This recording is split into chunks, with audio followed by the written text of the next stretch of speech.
Entonces, ¿a qué voy por este ejemplo? Este ejemplo yo lo doy para que tomemos en cuenta que siempre debemos dirigirlo nuestras peticiones al órgano correcto, ¿verdad? En este caso estamos viendo los órganos jurisdiccionales.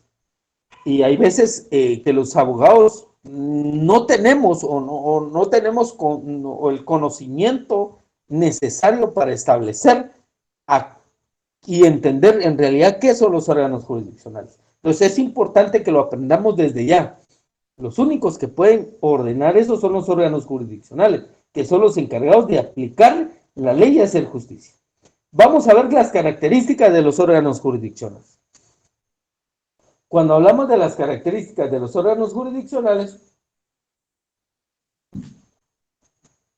primero vamos a ver dónde nos dice que son preestablecidos. Cuando hablamos preestablecidos, quiere decir que un órgano jurisdiccional, entendamos órganos jurisdiccionales como los juzgados, o los jueces, como le queramos llamar, los tribunales también, los cuales son los encargados de impartir justicia. Entonces, estas características es de que el órgano jurisdiccional o los juzgados ya deben existir en el momento que nosotros iniciamos una acción. ¿Qué quiere decir esto? Quiere decir que no se puede crear un órgano jurisdiccional para juzgar a alguien. Ya debe existir. Y esa es una de las garantías que están establecidas en la Constitución Política de la República, en el entendido que cuando la Constitución dice nadie podrá ser condenado sin antes haber sido citado, oído y vencido, dice. Y también habla en un juicio, y también habla, dice, ante un juez o tribunal preestablecido. Entonces, la misma ley la misma Constitución está diciendo y lo pone como una de las garantías constitucionales. También dice, otra de los caracteres es que debe ser permanente.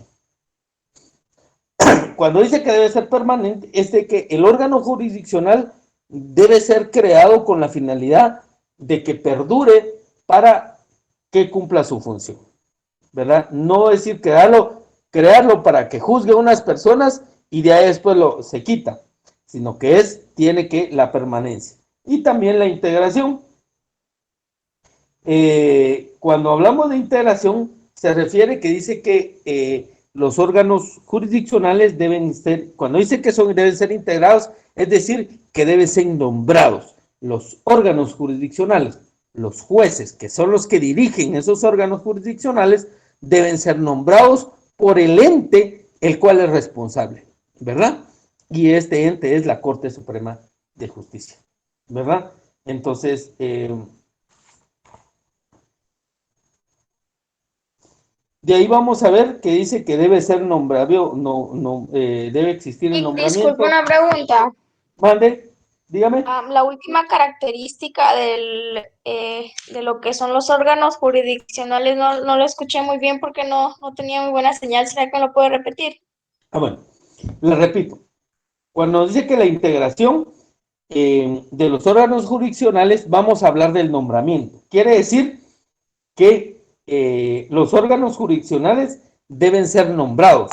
O sea, los jueces deben ser nombrados por el ente el cual tiene la potestad, ¿verdad? Entonces, vamos a hablar que un juez, para que pueda realizar esa función de poder juzgar, valga la redundancia, tiene que ser nombrado por el ente el cual tiene esa potestad. En este caso vamos a hablar de la Corte Suprema de Justicia. Es el que lo va a nombrar para que pueda realizar esa función. A eso se refiere la integración, ¿verdad?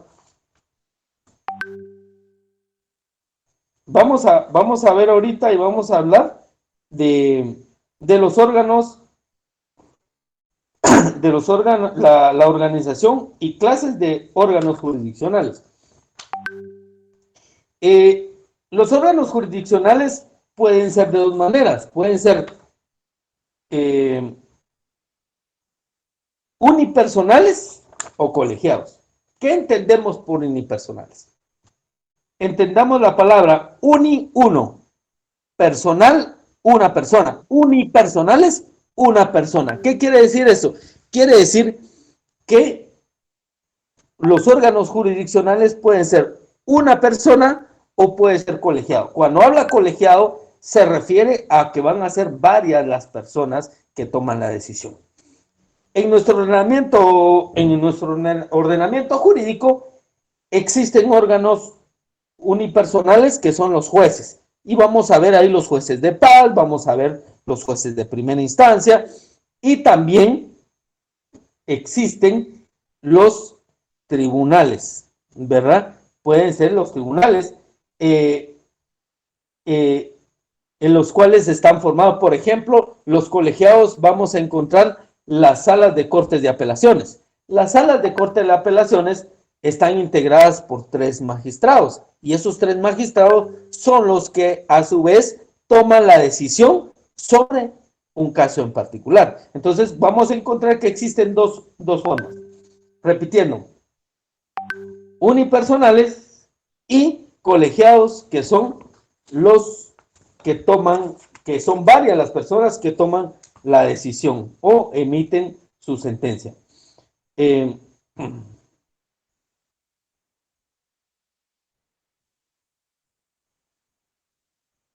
Existen ventajas y desventajas.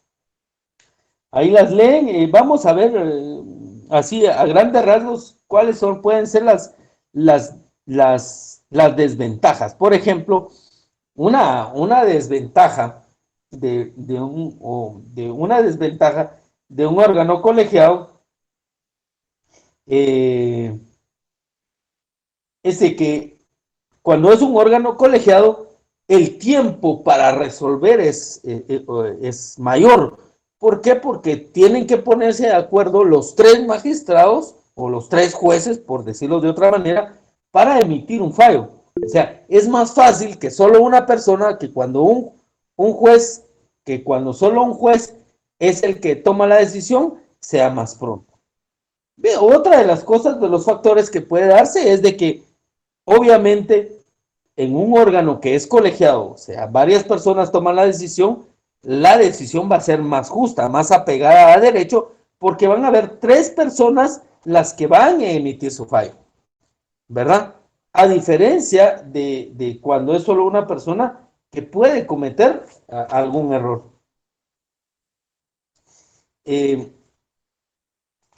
Después tenemos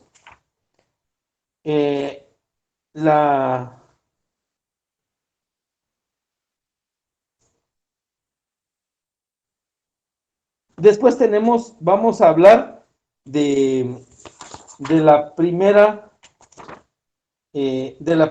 y segunda instancia.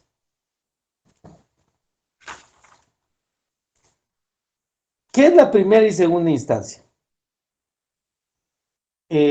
Cuando hablamos de primera y segunda instancia, nos referimos a la forma en la cual es llevado un proceso. Por decirles algo, aquí en nuestro ordenamiento jurídico, la misma Constitución nos habla de que no puede existir de más 2 instancias. O sea, ahora vamos a entender y vamos a explicar qué son instancias. Entonces, para verlo de una manera clara, cuando nosotros iniciamos un proceso en contra de alguien,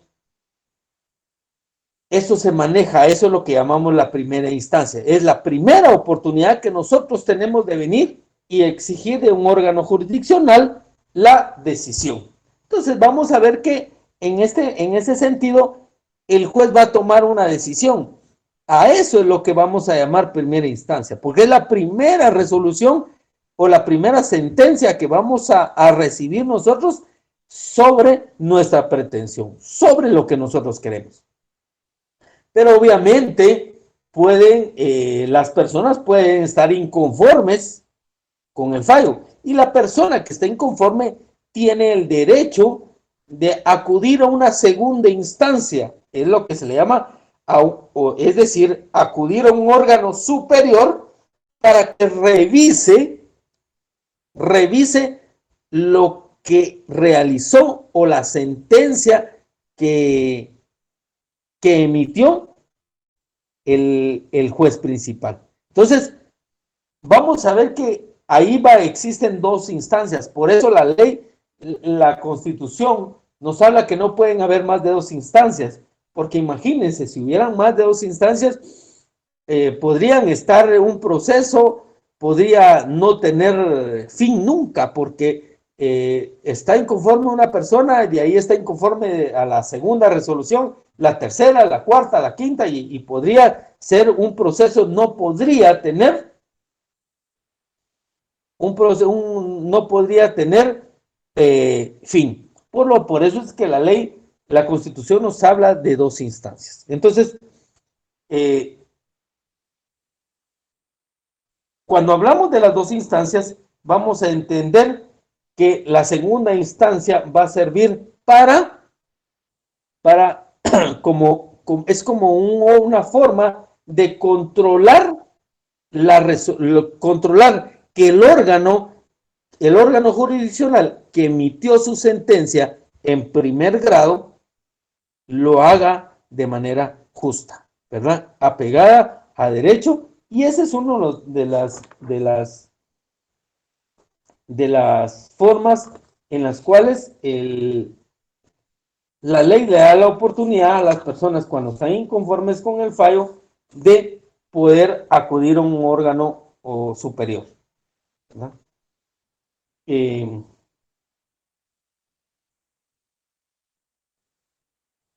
Y hasta ahí nos vamos a quedar porque hasta ahí tenemos unos minutos más, pero hasta ahí yo me quedé con el otro grupo de la otra clase y no me quiero adelantar porque quiero llevarlos. La otra clase vamos a ver los principios de la organización jurisdiccional, ¿verdad? Vamos a hablar de la carrera judicial y vamos a ver lo que es la función jurisdiccional. No sé si existe Disculpe, alguna duda.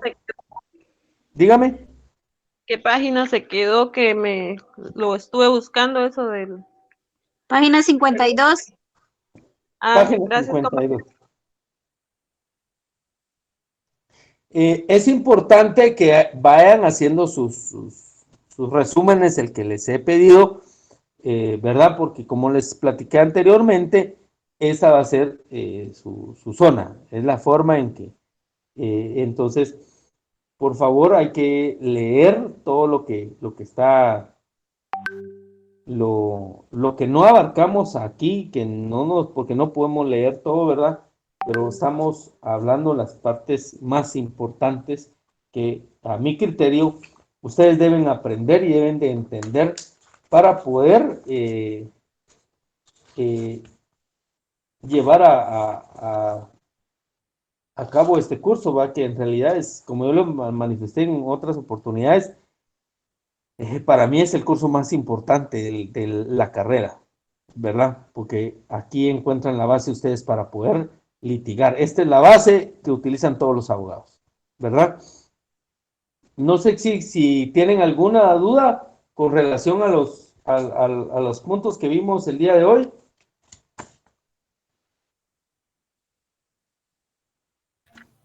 ¿O quieren que les dé algún ¿Qué es el ejemplo de algo? Dígame. prevaricato? Dígame.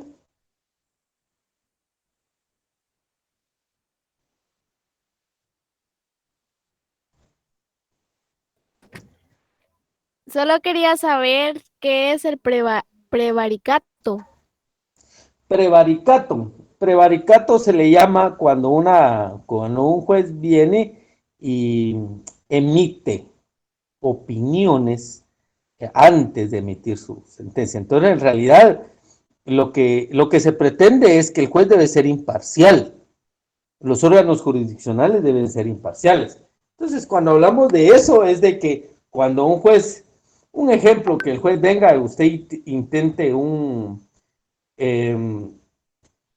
por ejemplo, cuando usted viene, eh, por ejemplo, si ustedes, ¿cómo le explicaré? Por ejemplo, usted es un juez y usted en el momento va a venir y va, emite una resolución en perjuicio de alguien, ¿verdad? Y comete ese prevaricato cuando alguien viene a sabiendas de eso, ya lo viene haciendo de manera premeditada. Un ejemplo, usted viene, usted ya sabe de que va a resolver en contra de, usted es juez y usted sabe que va a resolver en contra y emite opinión haciéndole saber de que de todo modo, como que usted le dijera, mire, siga usted el proceso, pero de todo modo va a perder, va. O sea, ahí ya están. Por eso es que nos dice aquí que prevaricato dice un delito que consiste en que el juez u otro servidor público dicta una resolución arbitraria a un asunto administrativo o judicial a sabiendas que dicha resolución es injusta y contraria a la ley. Entonces, cuando hablamos de esa contraria a la ley, es porque la persona viene y sabe que la resolución que va a tomar va a perjudicar a alguien y emite opinión y le dice, sí, de todos modos, haga lo que haga, de todos modos, va a perder el caso.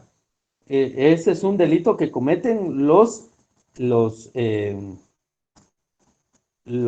jueces, ¿verdad? ¿Alguna otra duda? Buenas noches, Lick. Sí, buenas Yo noches. tengo, a mí me quedó la duda de lo de la primera instancia, no sé si me lo podría volver a Bueno, explicar. mire, le repito, cuando, cuando usted inicia un proceso ante un órgano jurisdiccional, el juez tiene que emitir una sentencia. Pero es la primera vez que un juez emite una sentencia, por lo tanto a eso se le llama primera instancia. Es la primera vez que usted demanda a alguien sobre un asunto determinado.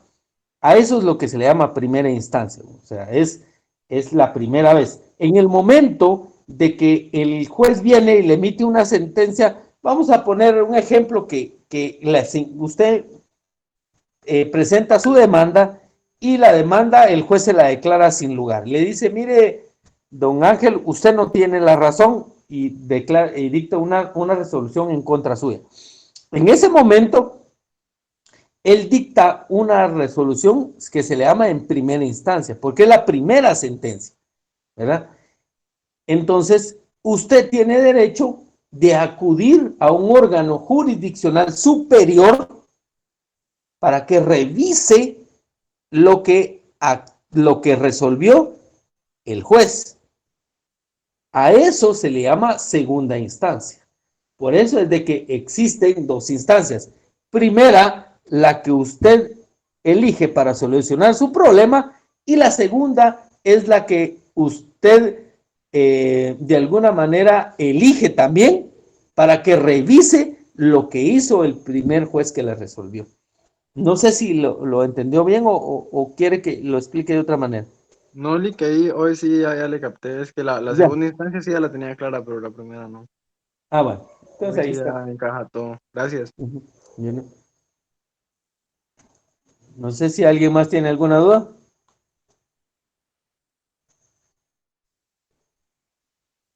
Sí, como decía Daisy, es como una resolución. Sí, recordemos que la, la, la ley del organismo judicial, y eso lo vamos a ver más adelante, existen las resoluciones que emiten los jueces se dividen en resoluciones de trámite, en autos y en sentencias, ¿verdad? Entonces, en realidad la sentencia es una resolución de un juez.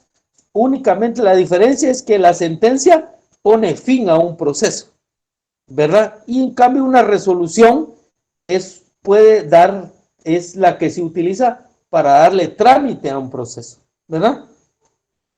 Sin embargo, la sentencia, como les repito, pone fin a un proceso.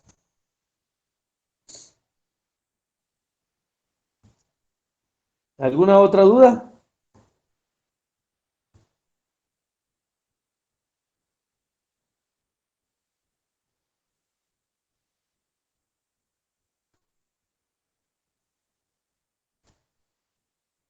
Bueno, en vista de que no hay ninguna duda, entonces damos por terminada la clase del día de hoy y gracias a las personas que se conectaron aquí y que están haciendo lo posible. Yo sé que es muy complicado recibir clases así y darlas en realidad, pero hay que hacer un esfuerzo y primero Dios vamos a salir adelante para que podamos ya recibir clases presenciales y los pueda conocer muy pronto.